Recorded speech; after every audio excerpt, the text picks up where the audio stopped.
Assalamualaikum warahmatullahi wabarakatuh. Izin memperkenalkan diri, nama saya Bizar Sampurnajaya dengan NPM 2015061032. Dalam video ini saya akan membahas tentang sistem operasi. Pengertian sistem operasi. Definisi umum dari sistem operasi adalah sebuah perangkat lunak sistem yang mampu mengelola sumber daya dari software dan hardware agar dapat berjalan dengan baik serta memudahkan proses interaksi dengan pengguna.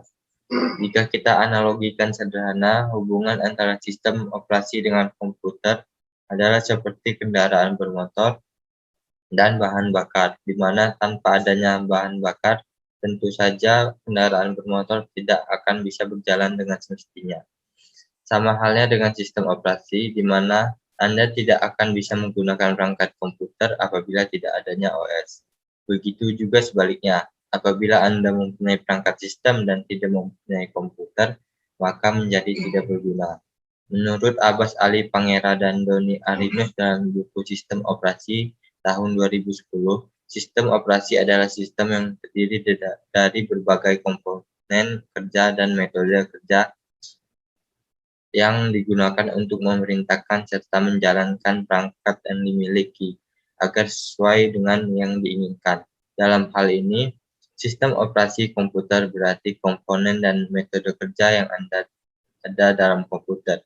Tujuannya untuk menghubungkan manusia dengan komputer atau perangkat lunak dengan perangkat keras. Sistem operasi dalam bahasa Inggris dikenal sebagai operating system. Sistem operasi menjadi hal yang paling mendasar dan harus ada saat menjalankan komputer. Ini pengertian sistem operasi menurut ahli sistem operasi. Yang pertama dari Iim Husyam, yang kedua dari M. Suyanto. Sejarah dari sistem operasi. Yang pertama, generasi pertama dari tahun 1945 sampai 1955. Pada generasi pertama ini merupakan awal terciptanya sebuah perangkat komputasi elektronik yang mampu menggantikan peran sistem komputasi mekanik. Hal tersebut disebabkan dari kecepatan manusia dalam menghitung dan mengingat informasi yang sangat terbatas sehingga sering melakukan kesalahan. Oleh karena itu, di dalam generasi ini terbentuklah sebuah sistem komputer yang diberikan perintah atau instruksi untuk mengerjakan secara langsung setiap tugas yang diberikan secara tepat dan cepat. Generasi kedua dari tahun 1955 sampai 1965. Pada generasi kedua ini memperkenalkan sebuah gagasan baru yang diberi nama batch processing system atau pekerjaan yang dilaksanakan secara real time dalam satu rangkaian yang saling berurutan. Pada generasi ini belum menggunakan sistem operasi khusus, namun masih menggunakan fungsi dari operating system yang dinamakan IBSYS dan FMS. Generasi ketiga dari tahun 1965 sampai 1980. Generasi yang selanjutnya masuk pada perkembangan yang cukup advance, di mana sistem operasi digunakan untuk kebutuhan banyak pengguna sekaligus dengan melakukan komunikasi secara online, sehingga sangat mendukung proses multi-user dan multi-programming. Generasi keempat dari tahun 1980 sampai sekarang.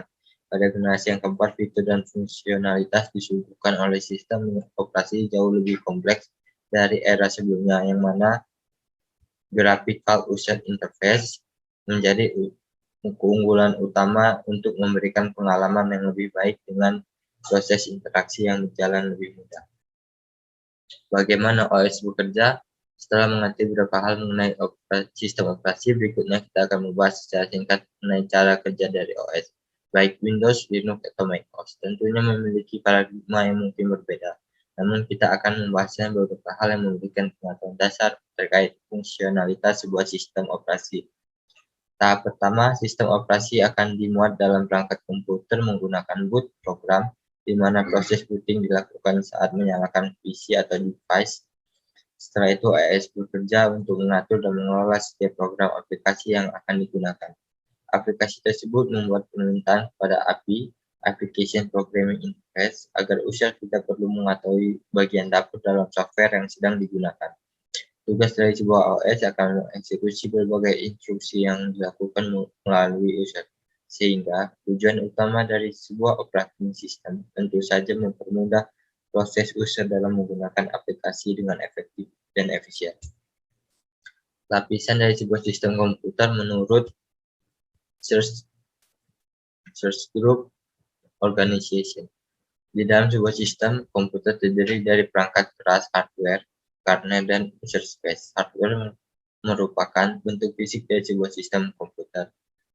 Kernel merupakan core software, perangkat lunak sistem utama yang bertindak untuk berkomunikasi dengan hardware dan software aplikasi.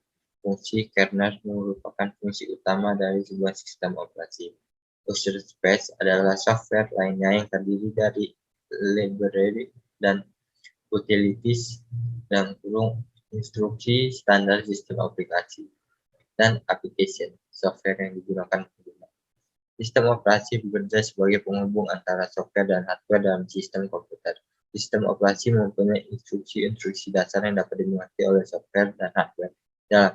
Dalam hal ini, sistem operasi juga dibantu oleh perangkat lunak sistem dari perangkat keras terkait yang disebut dengan driver.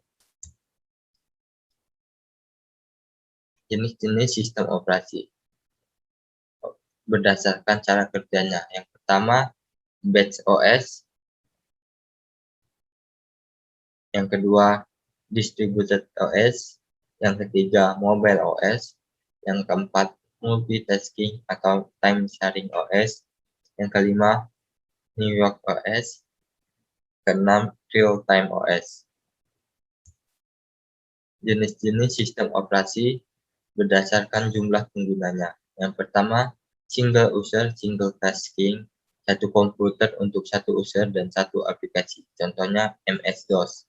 Yang kedua, multi-user, single tasking, satu komputer, banyak user, satu aplikasi. Contohnya novel network berbasis jaringan. Ketiga, single user multitasking, satu komputer, satu user bisa menjalankan beberapa aplikasi. Contohnya Windows. Keempat, multi-user multitasking, banyak user dan bisa menjalankan program dalam satu waktu. Contohnya Linux. Fungsi adanya sistem operasi. Yang pertama, manajemen proses. Yang kedua, file management. Yang ketiga, manajemen file. Yang keempat, formatting. Kelima, task management. Keenam, keamanan data. Yang ketujuh, user interface. Yang ke-8, toleransi kesalahan. Mengutip dari buku Cara Mudah Desain Sistem Operasi Linux Ubuntu 16.04 LTS Edition dalam 5 jam tahun 2020. Fungsi utama dari sistem operasi ialah mengelola sumber daya yang ada pada komputer. Selain itu, sistem operasi juga berfungsi menyediakan layanan ke pengguna sehingga bisa lebih mudah saat memanfaatkan berbagai sumber daya komputer. Selain dua fungsi tersebut, sistem operasi komputer atau operating system juga berfungsi untuk mengelola data yang ada dalam komputer serta mengatur perangkat lunak dan perangkat keras agar bisa bekerja dengan stabil. Macam-macam sistem operasi di komputer kita ada DOS, Windows, Linux, dan Mac OS. Di handphone atau smartphone, yang pertama ada Java, yang kedua Symbian, tiga BlackBerry, keempat Android, yang kelima iOS. Komponen dalam OS, yang pertama file, yang kedua kernel, yang ketiga user interface. Sistem operasi mempunyai dua jenis antarmuka, yaitu yang pertama command line interface. Merupakan antarmuka yang digunakan untuk menggunakan sistem operasi dengan cara mengetik perintah. Penggunaan CLI umumnya untuk keperluan manajemen server, jaringan, dan programming. Yang kedua, Graphical User Interface GUI merupakan antarmuka interaktif menggunakan grafis visual yang memudahkan pengguna menggunakan sistem operasi bersangkutan. Pengguna GPU populer digunakan untuk berbagai keperluan.